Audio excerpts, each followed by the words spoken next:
सब मेरा लड़की 18 साल की है। वो बिल्कुल विकलांग है। उनकी सर्टिफिकेट तो बन गए। जी, हम भाग दौड़ करके बनाए, दून अस्पताल में लेके गए 8 दिन 10 दिन।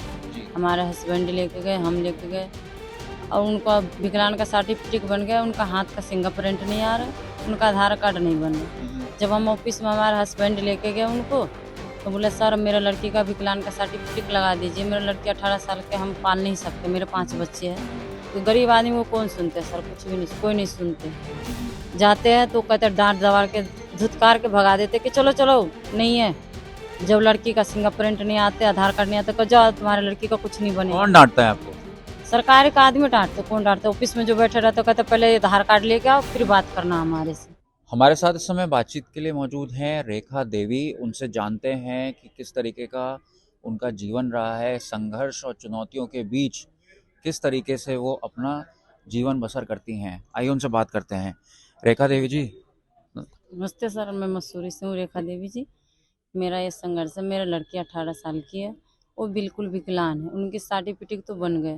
जी, हम भाग दौड़ करके बनाए, दून अस्पताल में लेके गए 8 दिन 10 दिन। जी। हमारे हस्बैंड लेके गए, हम लेके गए और उनका विकलांग का सर्टिफिकेट बन गया। उनका हाथ का फिंगरप्रिंट नहीं आ रहा, उनका आधार कार्ड नहीं बन रहा। हुँ, हुँ। जब हम ऑफिस में हमारे हस्बैंड लेके गए उनको, तो बोले सर मेरा लड़की का विकलांग का सर्टिफिकेट लगा दीजिए। मेरा लड़की 18 साल के हम पाल नहीं सकते, मेरे हुँ, 5 हुँ। बच्चे हैं। हुँ, हुँ। 4 तो सेंट लॉरेंस में पढ़ते हैं, उनका फीस भी हम खुद ही भरते हैं।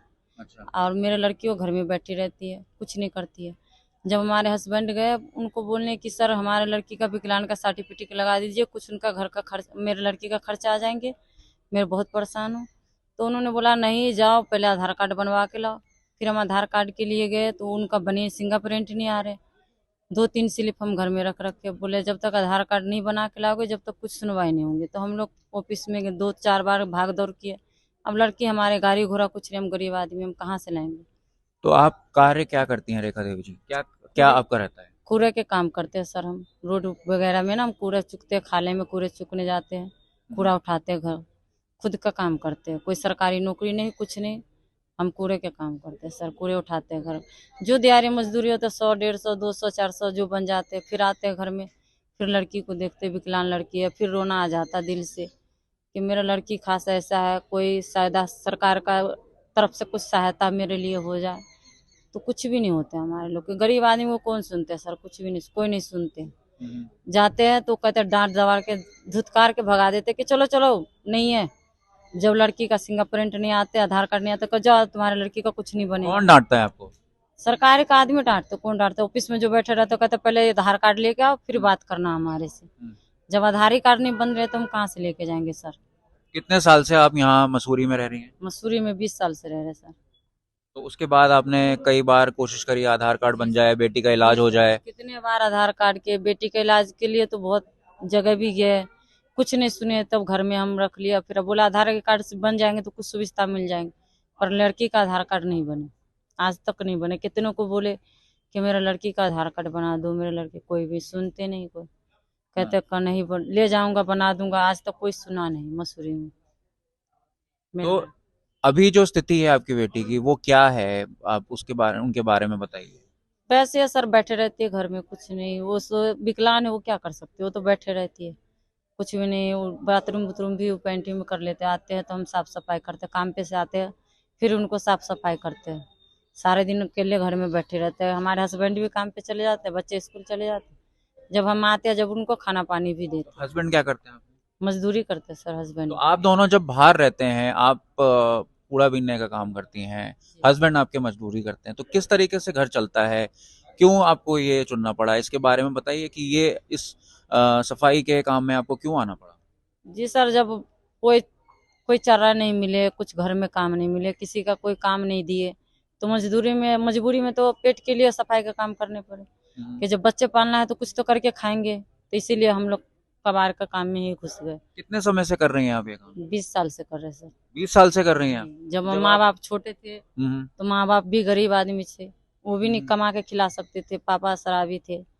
तो हम लोग खुद ही अपने कमा के खाते थे। फिर शादी हुए तो हस्बैंड से भी नहीं घर चले, तो हम लोग कूड़े के काम करने लगे। तो छोटेपन में आपको लगता था कि किसी को आप देखती थी तो मैं ऐसा बनूंगी या कुछ बनना चाहती हूँ? जी सर, जब छोटेपन थे, जब बच्चे स्कूल जाते थे तो हम भी सोचते कि हम भी जाते, खास हमारे माँ बाप भी ऐसे रहते तो हम भी स्कूल पढ़ने जाते।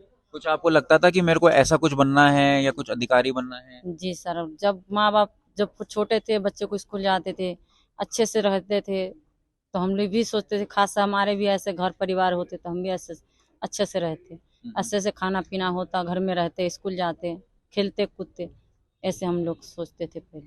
तो अभी आपको जैसे कूड़ा बीनने का काम करना पड़ता है, कहीं पे कुछ ऐसा अपवाद हो जाता है या लोग आपको कुछ बोल देते हैं, ऐसा घटनाक्रम होते हैं? जी सर, कूड़ा चुकने जाते हैं तो कोई कहता कबाड़िया है, भागो यहाँ से, भगाओ, क्यों कूड़ा चुकने आए, कूड़ा बंद हो गया, तुम्हारे लोग को कूड़ा चलता है, भागो, हमारे इधर से क्यों आते हो, जब कूड़ा कबाड़ा है ही नहीं यहाँ तो क्या उठाने आते हो, भागो भागो यहाँ से, कितना लोग कहते हैं सर।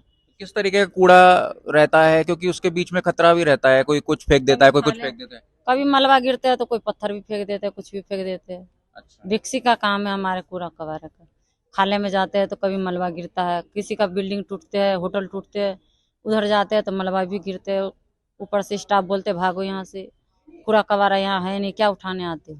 किस तरीके का कूड़ा ज्यादातर आप उठाते हैं, कहाँ देते हैं, कैसे पैसा मिलता है? बोतल वगैरह उठाते हैं सर, कांच की बोतल है, बिसलरी है, गत्ता है, हम्म।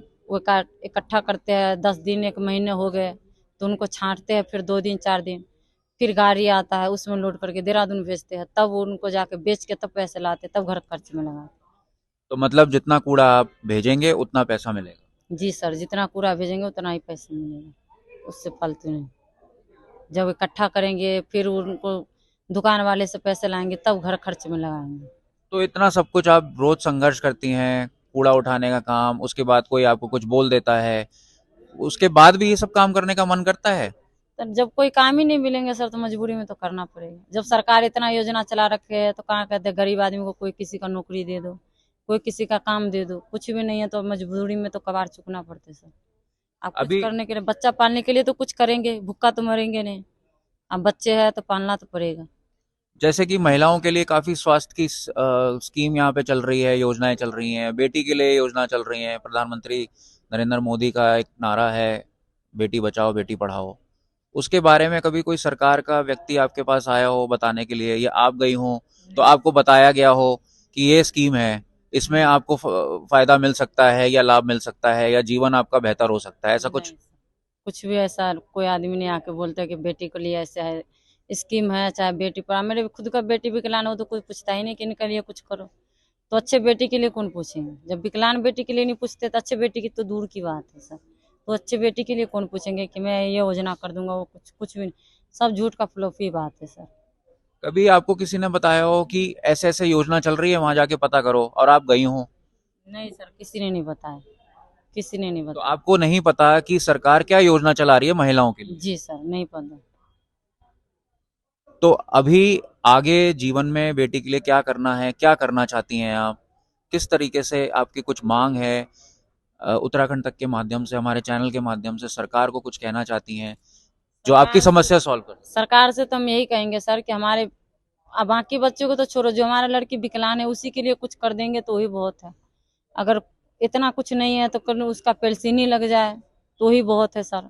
आगे आगे लड़की के लिए नहीं कुछ करेंगे तो जब तक हम जिंदा है जब तक अपने लड़की को देखेंगे, जब मर जाएंगे तो कौन देखेगा, उसका भाई बहन है वो देखे या ना देखे, हम देखने थोड़ी आएंगे। जब तक हम जीवित है जब तक अपने बच्चे को तो पाल ही रहे, अपने बच्चे को कौन फेंक देता है। ठीक है। तो देखिए, ये थी हमारे साथ रेखा देवी जी, जो कूड़ा बीनने का काम करती हैं, सैनिटेशन वर्कर हैं, और इसके बाद इन्होंने हमें बताया कि किस तरीके से इनका जीवन अब तक संघर्ष भरा रहा है। इनकी एक बेटी है जो विकलांग है, जिसके लिए अभी भी संघर्ष कर रही हैं। दिन हर रोज़ अपमान का भी इनको सामना करना पड़ता है, उसके बाद भी लगातार इस जीवन से लड़ रही हैं और अपना काम कर रही हैं। कैमरामैन अनिल बडोनी के साथ अंकित शर्मा, देहरादून, उत्तराखंड तक।